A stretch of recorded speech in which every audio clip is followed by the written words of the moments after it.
The unexpected war. The skies of planet Vorel used to shine in calm blue, but on the day the humans arrived, that sky turned red. Commander Rylene stood on the cliffs of the eastern sector, her silver skin glowing in the twin suns. She was proud, strong, and believed her people, the Voran, were too advanced to ever need help from outsiders, especially from a primitive species like humans. A warning flashed on her visor, unidentified ship approaching. Speed, Mach 7. She narrowed her eyes. More humans? She scoffed. But this ship wasn't just any diplomatic transport. It was a black-class strike cruiser, and it was smoking from battle.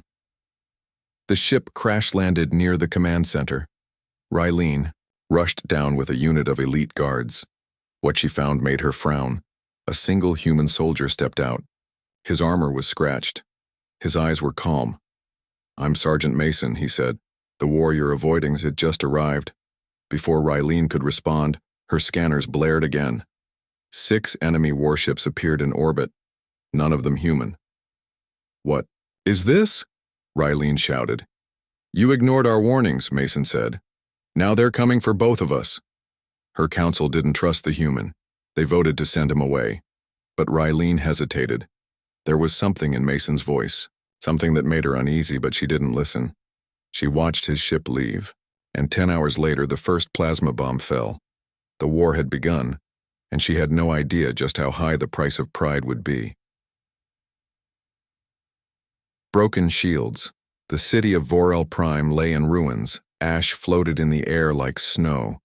Buildings once made of gleaming crystal now stood broken, burning and half buried under the rubble. Rylene limped through the wreckage, her once polished armor cracked and smeared with soot. She had refused the human's advice. She had trusted her own people's pride, and now her command center was gone. Her communication relay was silent. Enemy drones buzzed through the air, scanning for survivors. She ducked into the shadow of a broken wall, her breathing sharp. Suddenly, a hand grabbed her shoulder. She spun around, ready to strike, but it was him, Sergeant Mason. Burnt armor, blood on his brow, and a steady fire in his eyes. "You're alive," Rylene whispered. "Barely," he said. "Your high command? They didn't make it." Her heart dropped. "All of them?"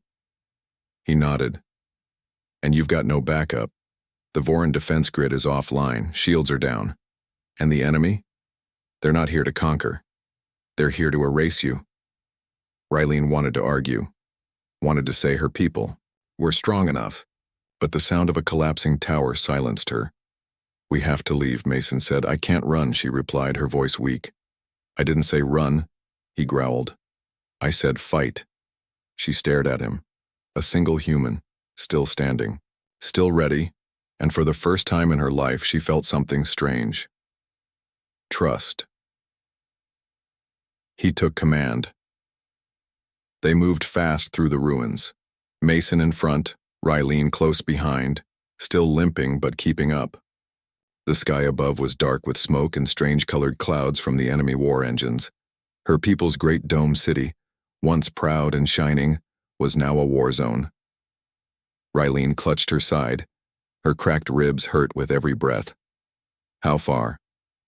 she asked, her voice shaking. 2 blocks, Mason replied without looking back. "We reach my drop pod. We regroup. I've got supplies, gear, and a short-range uplink." "A single drop pod? That's your plan?" "It's more than what you've got left," he said flatly. They ducked into an abandoned corridor once used for Vorel's honor guards. On the walls, shattered portraits of fallen queens stared down at them. The floor was littered with burnt banners and crushed helmets. "You're not like other humans," she muttered.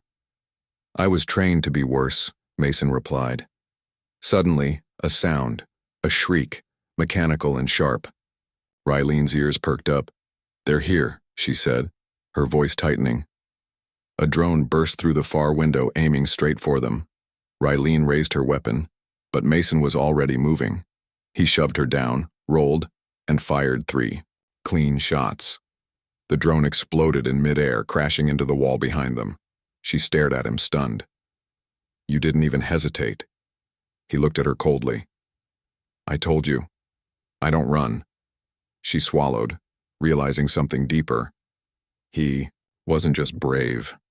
He was dangerous, and she had never been more grateful for it. No longer just a mission. The smoke cleared slightly as they entered what was once a royal transport station, now cracked open like a shell. Twisted beams hung low, flickering lights buzzed, and the air smelled of plasma and scorched metal. Rylene leaned against a pillar, catching her breath. This used to be our pride, she whispered. Mason didn't reply. He was scanning the area, setting traps from his wrist console and marking entry points. Every move was cold, calculated. Why are you really helping me? She asked, not meeting his eyes.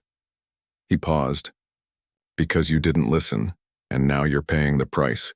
Her jaw tightened at the reminder. You love saying that. I don't love any of this, he said. But I don't leave people behind, even the proud, stubborn ones. For a moment, neither spoke. Suddenly, a scream echoed nearby. A civilian, perhaps, or one of her guards. Rylene stepped forward, but Mason stopped her with a hand on her arm. It's bait. How do you know? He looked her straight in the eyes. Because I've used it before. That silence returned again, tense, heavy. You're terrifying, she admitted. He gave a small smirk.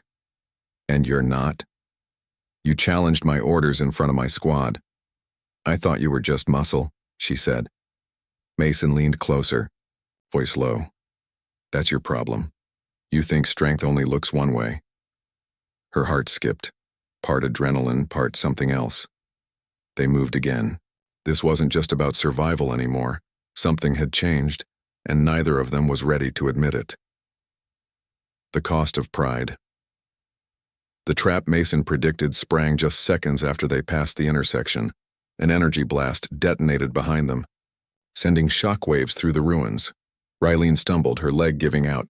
She hissed in pain, clutching her thigh where metal shards had sliced through. Mason was already beside her, kneeling.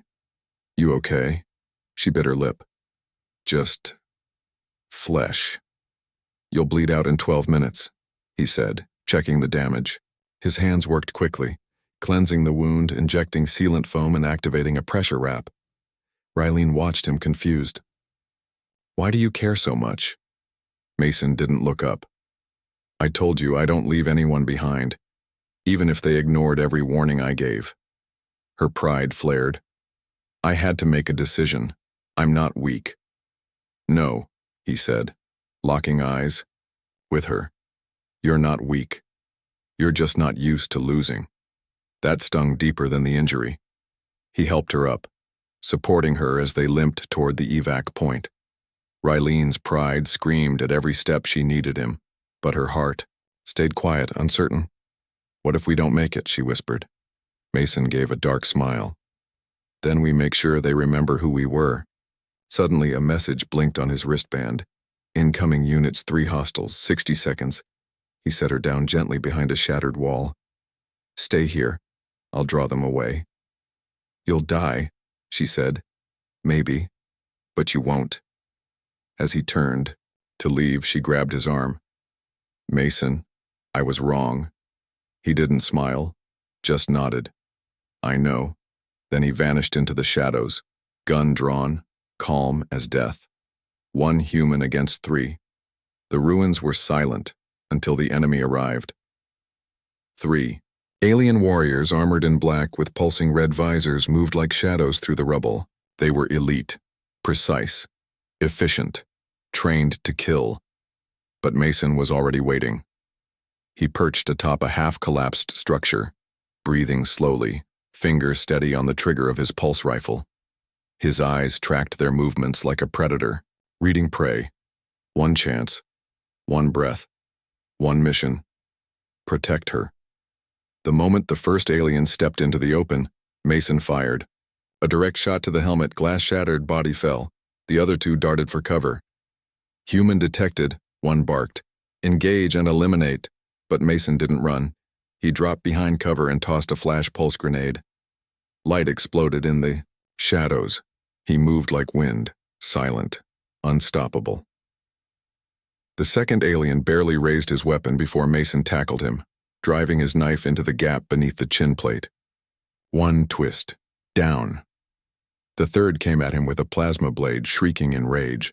They clashed, metal against energy, sparks flying, grunts echoing through the ruins. The alien was stronger, but Mason was smarter.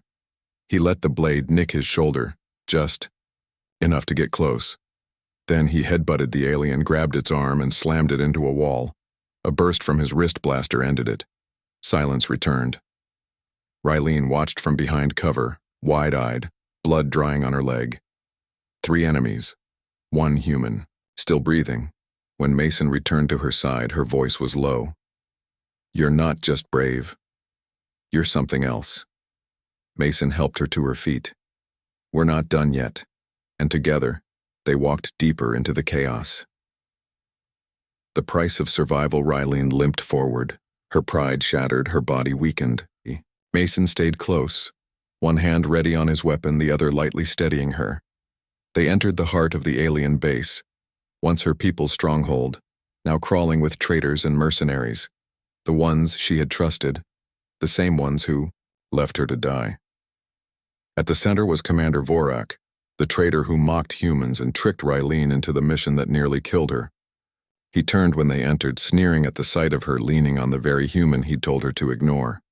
"So," Vorak smirked, "the mighty Rylene returns, carried by the ape." Mason didn't speak. He simply raised his rifle. But Rylene stopped him with a hand.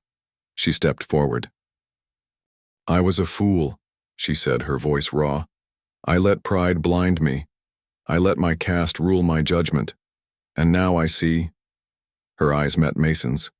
"Human strength isn't always in the muscles. It's in their heart, in their loyalty."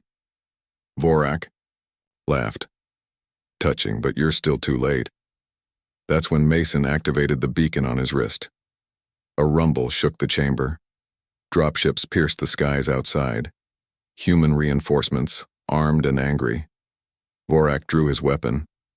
But Mason was faster. One shot to the leg dropped the alien leader. Rylene took his blade and stood over him. "You told me to leave the human behind," she whispered. "That was your final mistake." She didn't kill him. She walked away. Outside, the two walked, through the wreckage side by side. "I thought I didn't need your advice," Rylene said. Mason gave a half smile. "You didn't. You just needed a reason to fight back." She looked up at him, a little grin forming. "Next time I'm listening. To you first." He nodded. "Next time you lead." And behind them, smoke rose from a fallen empire.